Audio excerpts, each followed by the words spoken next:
It's Wisconsin Today. I'm Rob Farrett. And I'm Kate Archer-Kent. Milwaukee County Judge Hannah Dugan pleaded not guilty yesterday to charges of obstructing a federal agency and concealing a person from immigration officers. A group of protesters gathered outside the courthouse calling for dismissal of charges. Here's Voces de la Frontera Executive Director Christine Newman-Ortiz at that gathering. We know this is not just about one judge.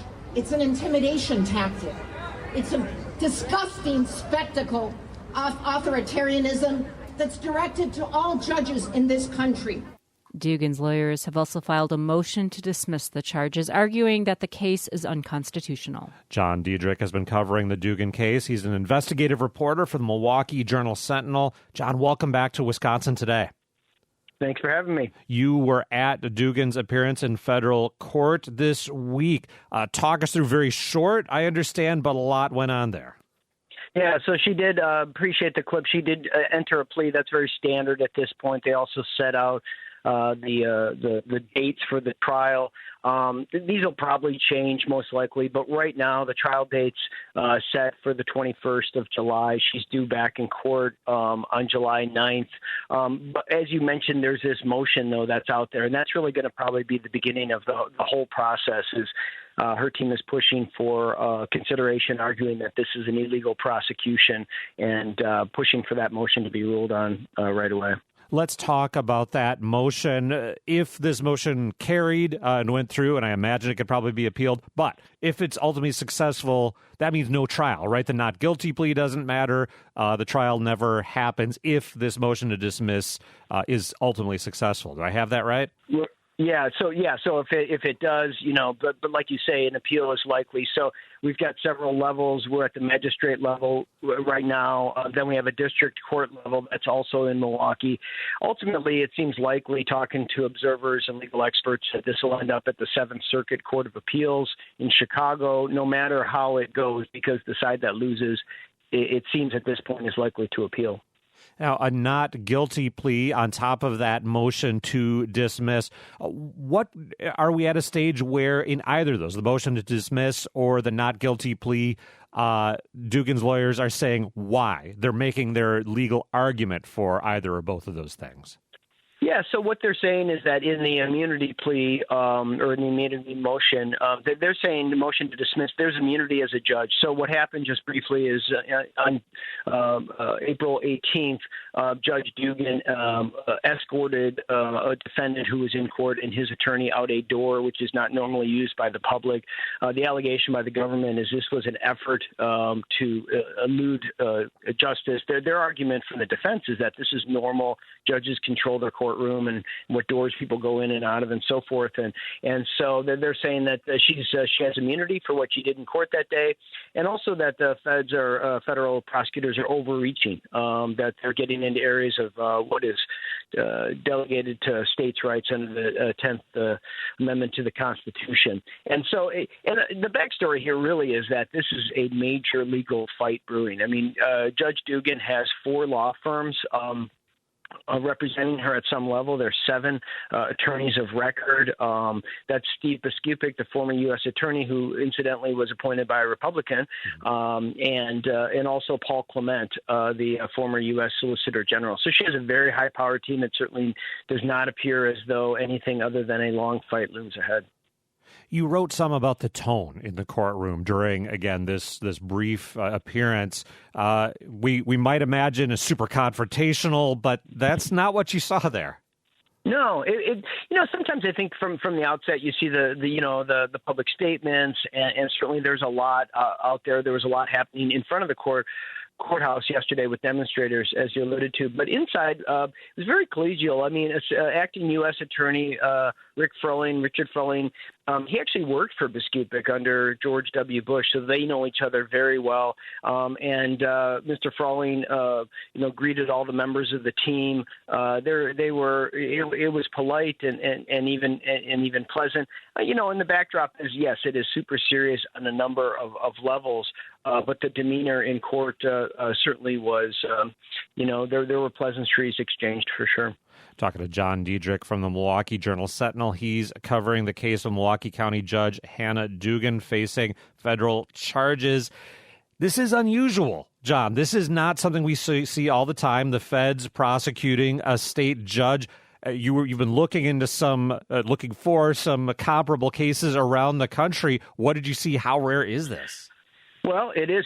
That's very well put. Rare, like maybe the second of its time in modern history. There was a case in the first Trump administration against a Massachusetts judge.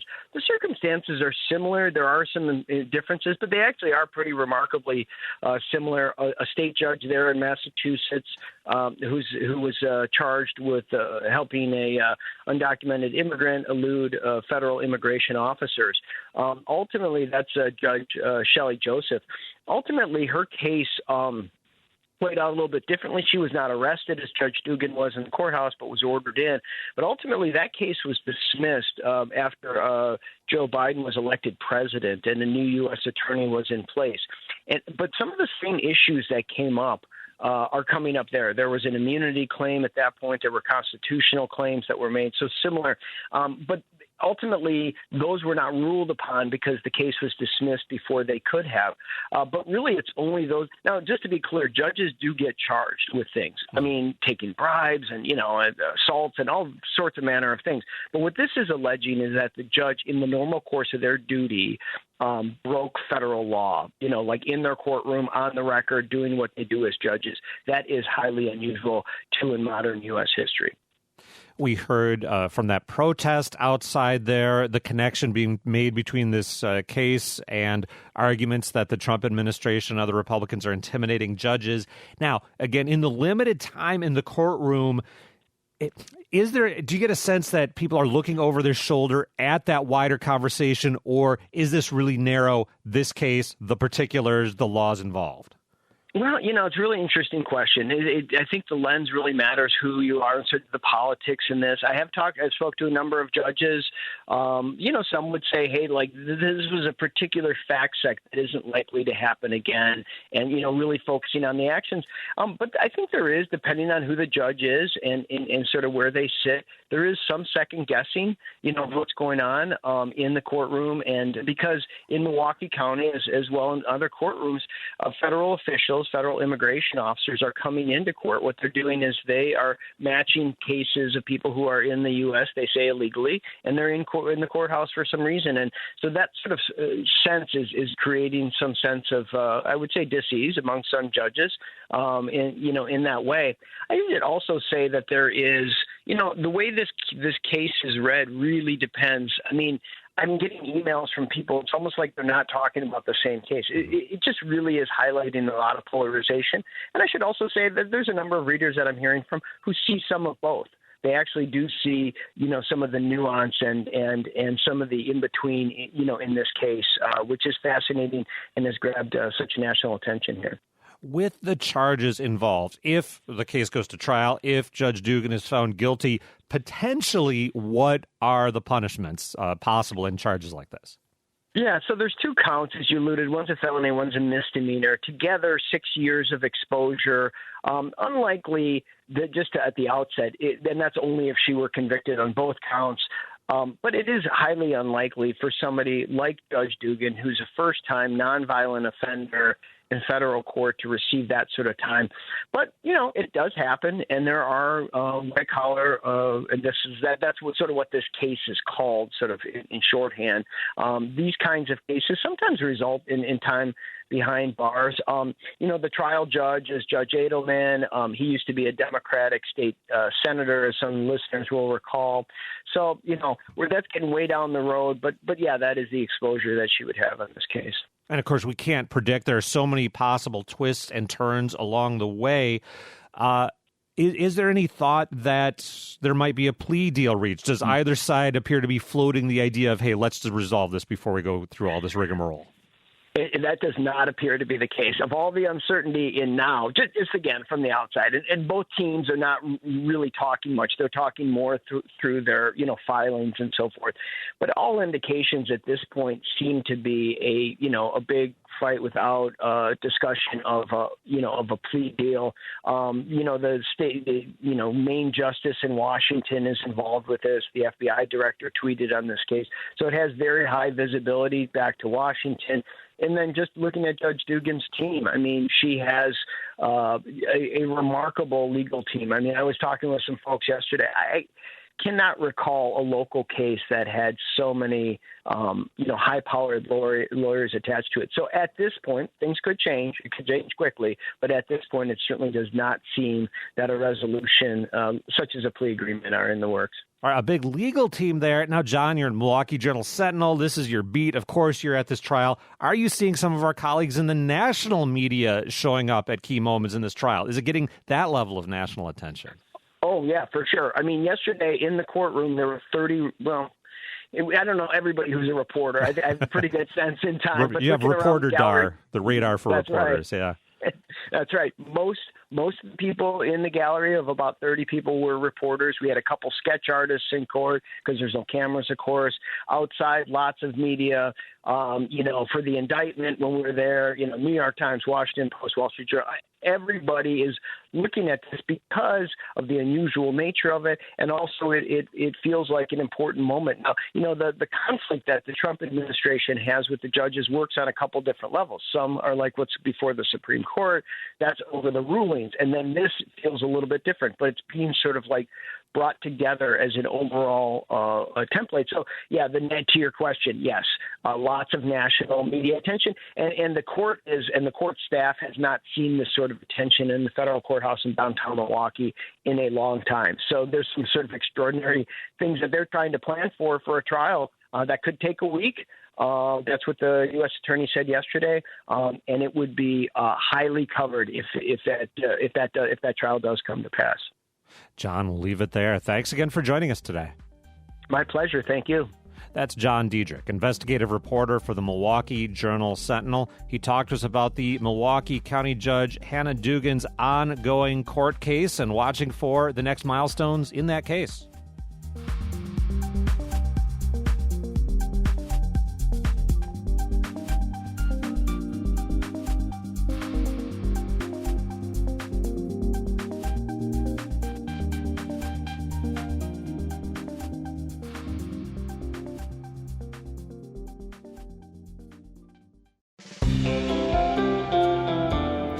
Coming up on Wisconsin Today, transgender healthcare is in flux. A Wisconsin speech-language pathologist describes their work in gender-affirming voice therapy. When people are able to make changes in their voice and communication that better aligns with their identity, they often have improved quality of life and improved overall happiness. That's ahead on WPR News.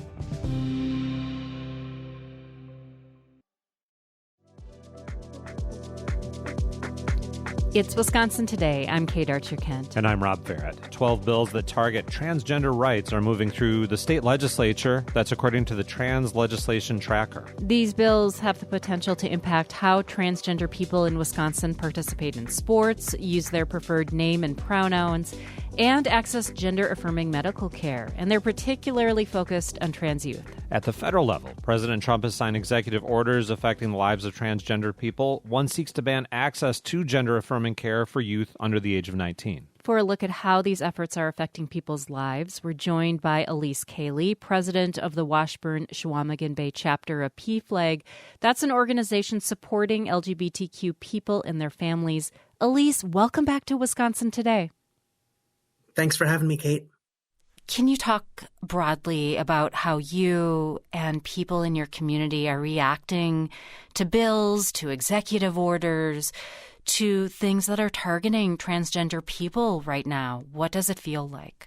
It's a lot of doom scrolling and seeing what's happening next. It's looking at what might be happening, and just anytime you have to plan something, figuring out what's the safest way for me to go to the family reunion where my grandmother's ashes are going to be scattered. Well, that reunion and memorial is in Florida. So what do I do? Do I answer the call of nature outside for the whole week I'm down there? do I go into the women's room where I might pass and where, after all my paperwork says I should be going? Or do I go into the men's room, and which is what the law in Florida demands, and get jumped? And above all, how many of my friends, and especially my husband, are waiting to get gender confirmation health care, and that could be stripped away any day now, and so we're all very, very frightened about that. Let's talk more about gender-affirming healthcare, which is one of the areas that is being targeted not only at the state level, but the federal level. Mm-hmm. What are the ripple effects? What are the consequences if people can't get access to this care?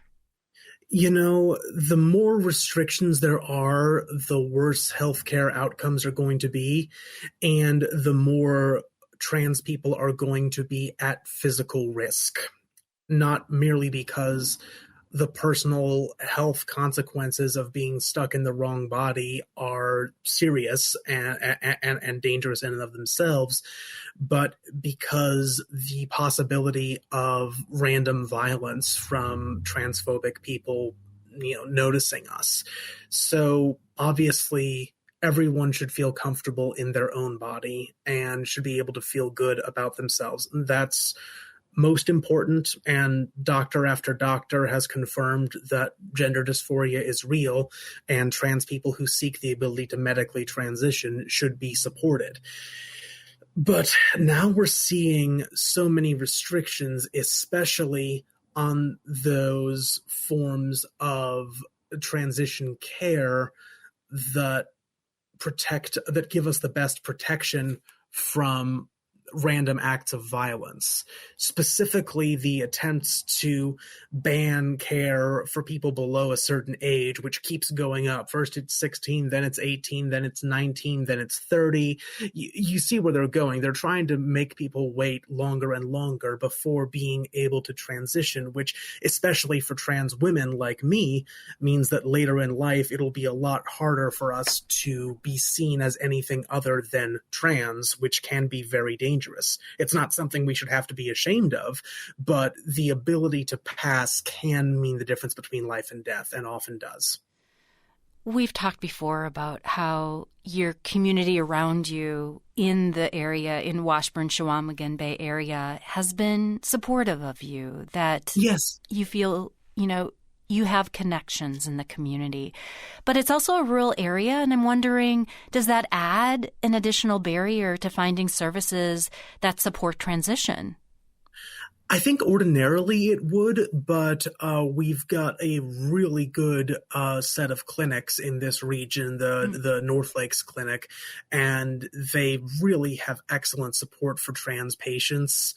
So I've actually had, much better experiences with them than I've had with the doctors who first helped me out, I guess, 10 years ago. But yeah, so I will say the medical experiences I've had here have been the best of my life, but that is definitely not true for everyone in rural areas.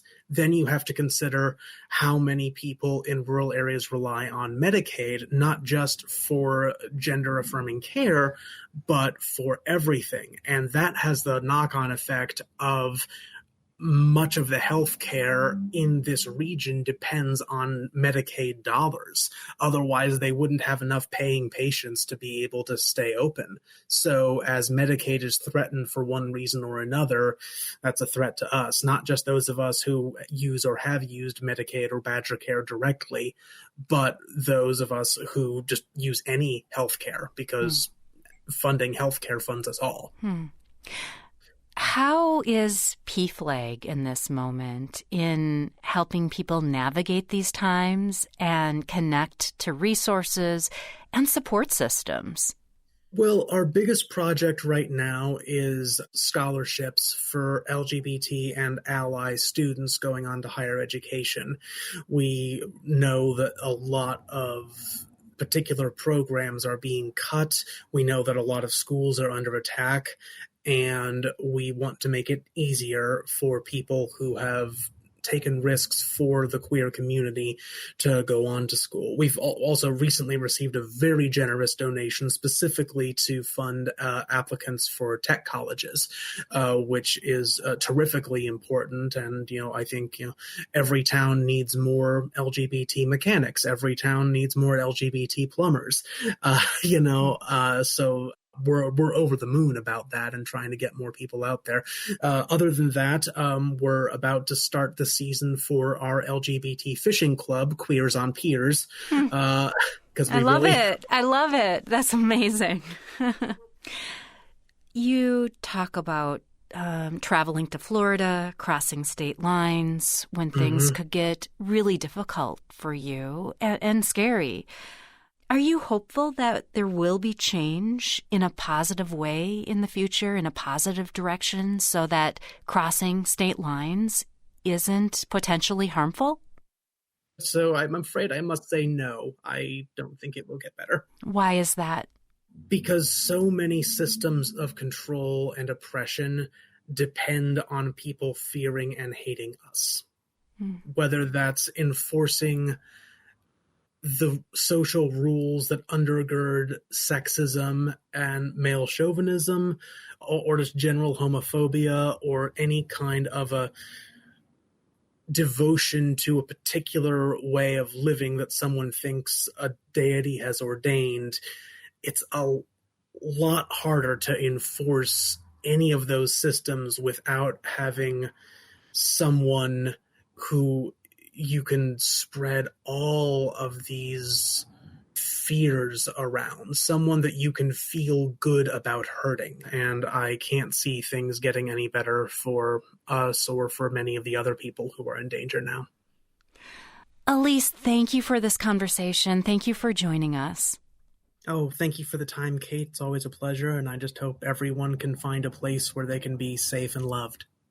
That is Elise Cayley, president of the Washburn-Chequamegon Bay chapter of PFLAG, an LGBTQ advocacy organization.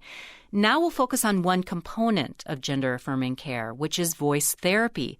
The American Speech-Language Hearing Association has come out in opposition to government efforts that restrict access to gender-affirming care and clinicians' ability to provide that care. We're joined now by one such clinician. Maya Braden is a clinical associate professor and speech-language pathologist at UW-Madison. Maya, welcome to Wisconsin Today. Thank you so much for having me. I'm really happy to be here. Start by explaining what is gender-affirming vocal care. What does your work involve? Gender-affirming vocal care is anything that helps people to achieve a voice that is congruent with their gender identity, and that might involve changing the pitch of their voice. It might involve changing the timbre or resonance or qualities of the voice. It can also involve articulation and the way that we pronounce words, the way that we change our vocal intonation up and down, even things such as gestures, word choice, the way we use language, our body language. All of those things could be incorporated into gender-affirming voice. And it really is individualized to each client that we work with. So everyone might have a different path to getting to the voice that is theirs in the end. I'm curious about this path. Is achieving an authentic voice, is that a journey? Does this work take weeks, years? Yeah, it's different for everyone, but it's usually not instant. There are strategies that people can adapt pretty quickly, but when you're changing anything that is almost an automatic, if you think about when you talk, when you speak, when you sing, we don't think a lot about exactly how we're doing it. And so when you make changes in that, you might be able to make the changes quickly, but most people find that it takes more time for those to become more natural, more habitual. And think about how our voice has changed when we heard that little recording on the tape recorder of us singing a song when we were like 3-4 years old. And you think, who is that person? Is that really me? How does a voice change? And what is the impact of like hormones? Yeah, so I don't know how scientific you want me to get on this, but our voices do change over time. Babies have very, very tiny short vocal folds, which means that they vibrate very fast at very high pitches. And as we grow, those vocal folds get longer and thicker, and our necks get longer. And so the vocal folds, as they get bigger and longer, our voice deepens. And when people go through testosterone-influenced puberty, as assigned male at birth usually do, they will have more rapid changes in their pitch right around that 12 to 18 years. It can drop by about an octave. Those who are assigned female at birth don't have as much of a change, but we still do have a slight change, and our voice gets a little bit lower, and also our range expands a little bit as we get older. And then there are other age-related changes that have to do with hormones as we get to midlife and as we age that can change pitch and quality. Considering the range of services you offer your clients, how is gender-affirming voice therapy similar or different from other types of voice therapy you do? So we use some of the same techniques, and that's how I came into doing this. So when we're doing voice therapy, for example, for people with vocal injuries, we might do things to modify their resonance, to modify how hard their vocal folds contact when they make sound, how they're using their voices, and those kinds of things. And some of those same strategies might be used for gender-affirming voice as well. Do all speech-language pathologists offer these types of services? No, there's some specialized training and experience that goes into it. So when we graduate with our master's degree, we are officially trained in everything, but at the same time, we are sort of generalists. And then as we go farther into our careers, we all do continuing education every year, and some of us might choose to do more focus in gender-affirming voice or general voice or child language or fluency, all kinds of different areas. And to do gender-affirming voice, you should have additional training beyond just the master's degree in speech-language pathology, but it is part of everyone's scope of practice. When a person's voice doesn't align with their gender identity or how they want to be perceived to the world, what effect does that have on a person's self-worth and on their quality of life? Yeah, I mean, it really does. If you think about how much our voice is sort of that external representation of us, anytime our voice doesn't match who we feel we are, it can be extremely distressing. There's research, not a ton looking at quality of life, but there's a paper that just came out recently specifically looking at people's goals in voice and how having that voice that matches their gender identity, that matches their internal voice is really important. And when people don't have that, they can feel internally distressed. There can also be external factors when they are misgendered on the phone or in person, or even feelings of safety. They're actual safety concerns of having a voice that maybe doesn't match you.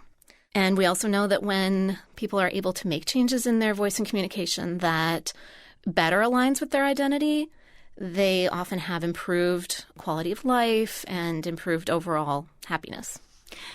So what are the benefits of doing this in a clinical setting versus trying to do this on one's own? I think there are advantages either way. So, doing it on your own, it's more economical. You can do it on your own time. But a lot of people do find that they feel a little bit lost in that. There are a lot of resources out there. There are a lot of, internet videos. But being able to work with somebody one-on-one to really tailor it to your goals, your voice, make sure that you're doing it in a way that is not just sounding the way you want it to, but feeling good and being healthy and sustainable and not too tiring, I think are some advantages of working one-on-one with somebody. Can you talk a bit about pitch? One factor that you work with, someone might want their voice to sound higher or lower depending on how they want to express themselves. But what can you do there and to help them find that pitch? Yeah. Well, first, I want to say that there is a wide range of pitch that can be identified as male, female, masculine, feminine. You can have two people who have almost exactly the same average pitch who are very, very clearly identifiable as masculine or feminine. So there's quite a bit of overlap. At the same time, usually one of the first things we do is measure someone's current speaking pitch, measure their range, and when we start working on pitch, which is usually not the first thing we work on, when we start working on pitch, we find a pitch that is achievable, that fits within that range that is identified as their gender. And so there are some studies that show about 145 hertz is about the lowest average that can be reliably identified as feminine. And I'm probably speaking at about 190 hertz. Oh, okay. So, yeah. Is there technology that measures that? Do you have some devices that you use? Yes, we have fairly fancy devices in the clinic, but there are also free apps. So people often will just download an app onto their phone that will measure their pitch and tell them what their speaking pitch is, and then they can also look at a target and kind of match it to within that range as well. What is demand like for gender-affirming voice therapy? You've been in this line of work a long time. Mm-hmm. It's variable. I think there's always demand. I think people, as they find out more about the opportunities for it, there might be increased demand. Most voice clinics within the country do some gender-affirming voice. But I know also the clinic at UW has done it since at least the 1990s, and there's been demand since then. Gender-affirming care nationwide is under the microscope. Yeah. Does that affect how you do your work and how you care for your clients?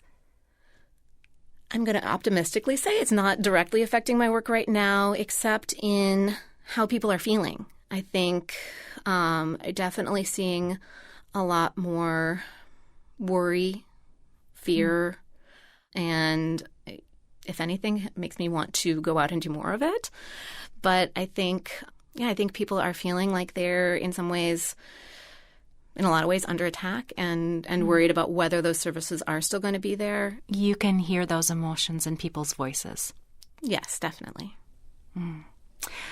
Maya, thank you so much for joining us.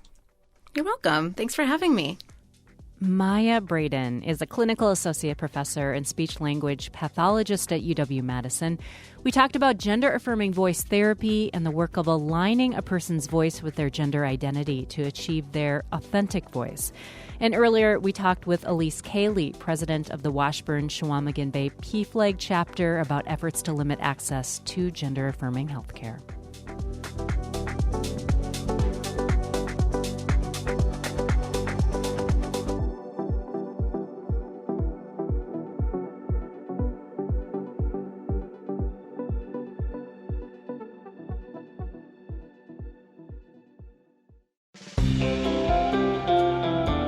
Still ahead on Wisconsin Today, a Rhinelander elementary school installs a speech board on the playground. It has some different symbols on it with vocabulary specific to words that our children would use on the playground to help them better communicate. A new communication tool for recess. That's next on WPR News.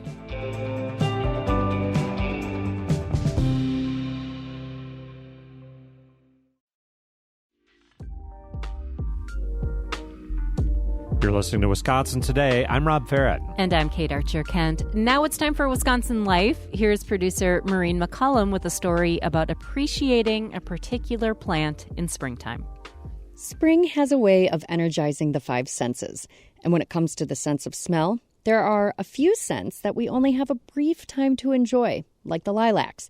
Author Chris Hardy brings us this essay on the sweet smell of spring. When lilacs last in the dooryard bloomed, and the great star early drooped in the western sky in the night, I mourned, and yet shall mourn, with ever-returning spring. Walt Whitman. There are a few magical weeks every May where Mother Nature's perfume fills the air. She wears essence of lilac, an intoxicating and alluring fragrance. It permeates our souls, lifts old hearts, and washes away her winter cruelty. It is the smell of spring. Some springs our lilac season is cut short when Mother Nature decides to give us a late frost, depriving us of her sweet fragrance. Such was the case last year when a hard freeze in mid-May killed most of the blossoms on our lilacs and on our apple trees. Although we're still flirting with frost, she's made up for it this year. Our lilacs and those around the countryside seem to be in spectacular bloom. Or perhaps I'm just noticing it more this year. We can thank the European Balkan countries for bringing us the lilac, which comes from the Persian word meaning bluish. The common lilac is called Syringa vulgaris and has florets with 4 petals that grow in clusters called panicles. Lilacs are a member of the olive family, similar to other ornamentals like forsythia and privet. Anyone who has transplanted lilacs knows how incredibly hardy the plants are. They were carried along the trading routes from the Ottoman Empire into Europe by the late 1500s and then brought to North America by settlers. George Washington and Thomas Jefferson grew lilacs. New Hampshire designated the purple lilac as its official state flower in 1919 because it symbolizes the hardy character of the citizens of the Granite State. Lilac bushes can live for hundreds of years. Lilac essential oil has medicinal value, and it is used in aromatherapy to fight depression and increase relaxation.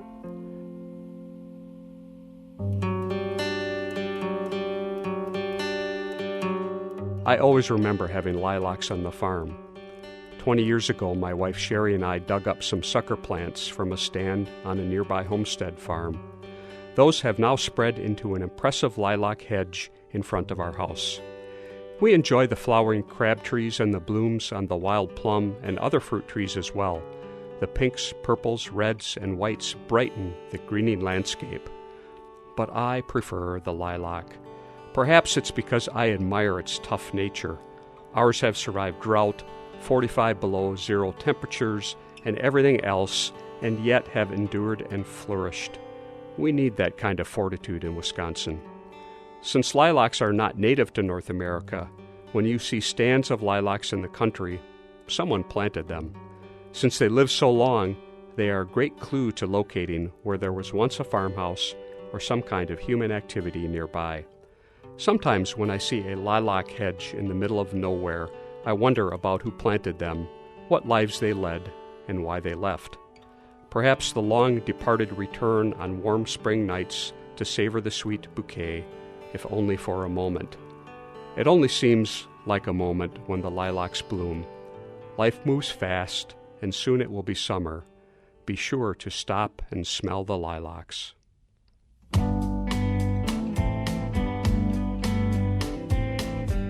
Chris Hardy is an author who lives in Taylor, and that story on lilacs came from his book, Back Home, Country Tales Through the Seasons. Wisconsin Life is a co-production of Wisconsin Public Radio and PBS Wisconsin. Additional support comes from Lola and Mary Peterson of Appleton.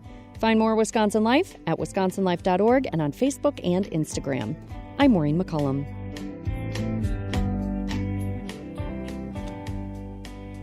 This is Wisconsin Today.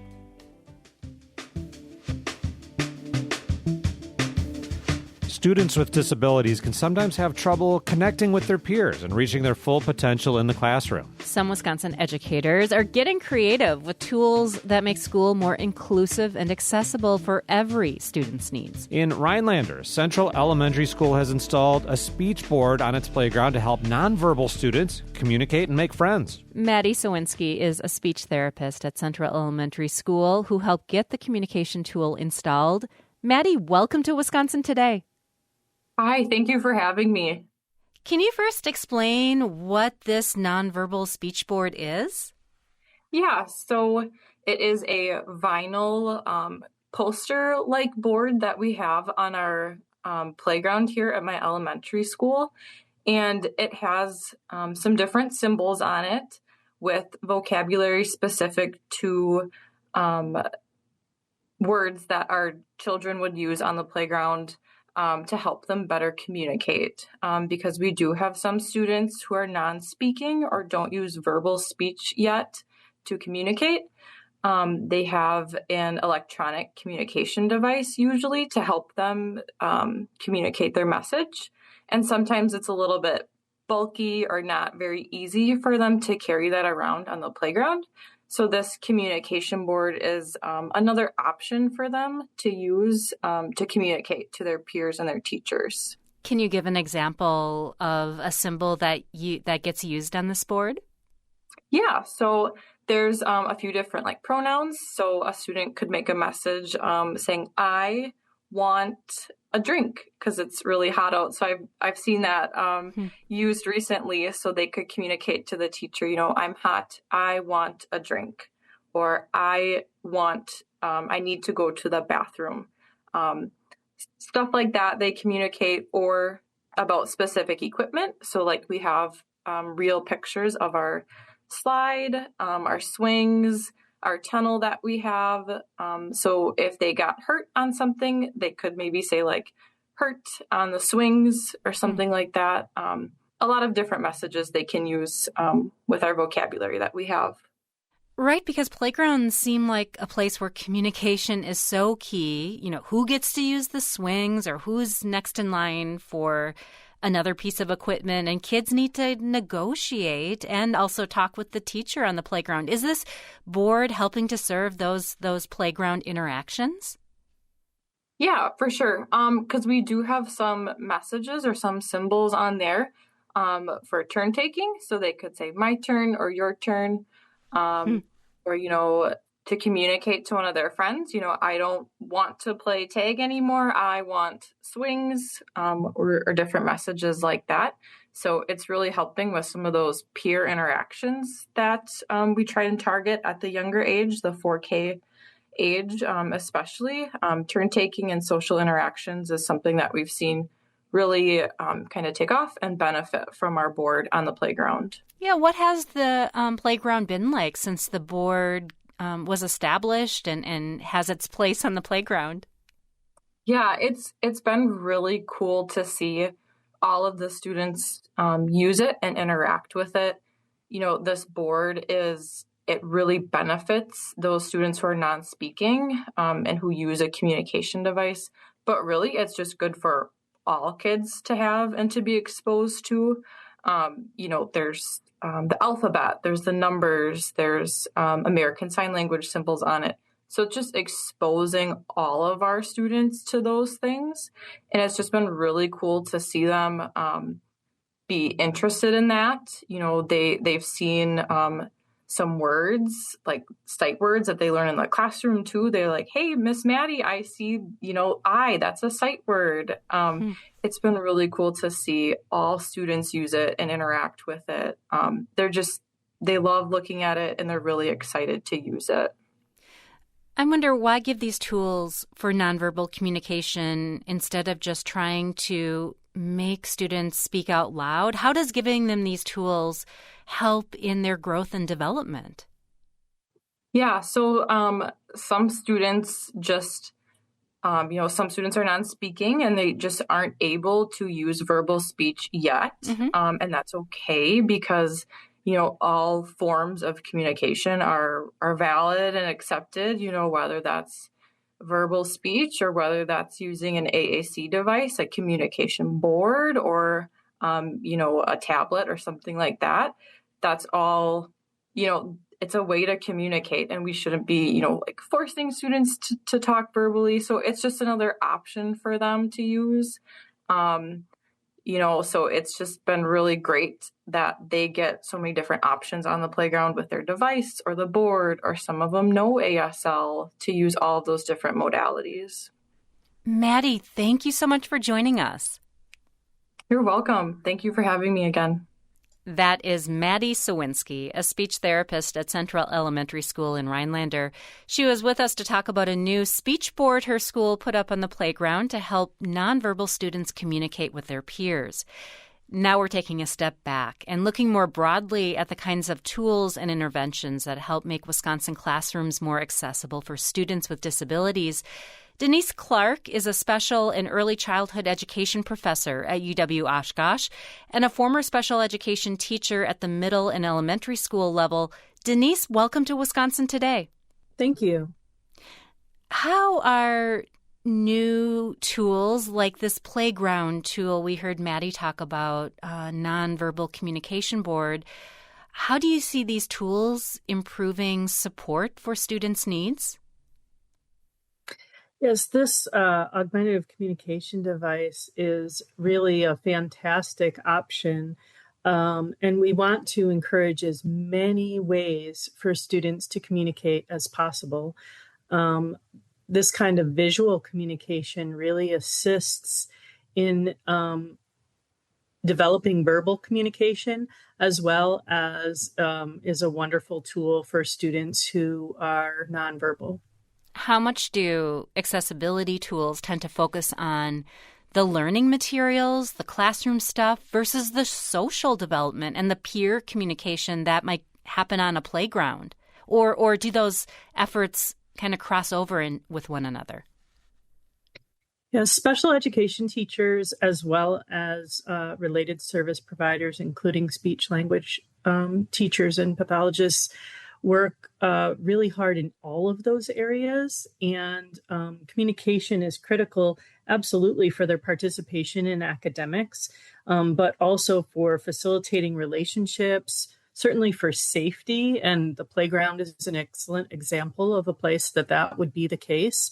And so they have to work collaboratively to develop augmentative communication and skills that students need in all of those areas, both academic, social, self-advocacy. How can teachers make these accessibility tools really inclusive as part of the school, as part of the classroom environment, and preventing them from becoming something that perhaps stigmatizes a student for their needs?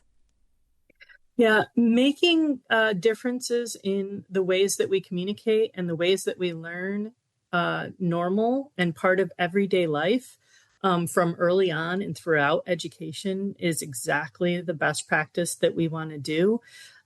Special education is a support, as are the related services, and they don't have to be in a different place. We can have all of the students learn together. And research shows us that there are greater gains both for students with and without disabilities when students all learn together. Denise, you mentioned earlier that schools are under stress, that there are strains. What do you mean by that? Well, I think that there are a lot of ways that the pressures that families face and that children face are reflected in our classrooms. And so our students come to school with a variety of differences and challenges, and teachers have a lot of students, large caseloads, and limited time and resources. And so we have to have teachers have the collaborative time to develop these relationships. Speech therapists, special education teachers, and general education teachers, for them to be able to deliver these services in the classrooms, they have to be able to plan and collaborate and continue to learn about new strategies. And so having ways that teachers can do those things and have the support in the classroom to have all students learn together takes a lot. Denise, thank you for joining us. Thank you so much. Denise Clark is a special and early childhood education professor at UW-Oshkosh. She was with us to discuss ways to make Wisconsin classrooms more accessible to students with disabilities. And earlier, we heard from speech therapist Maddie Sawinski at Central Elementary School in Rhinelander about her school's new nonverbal communication board on the playground.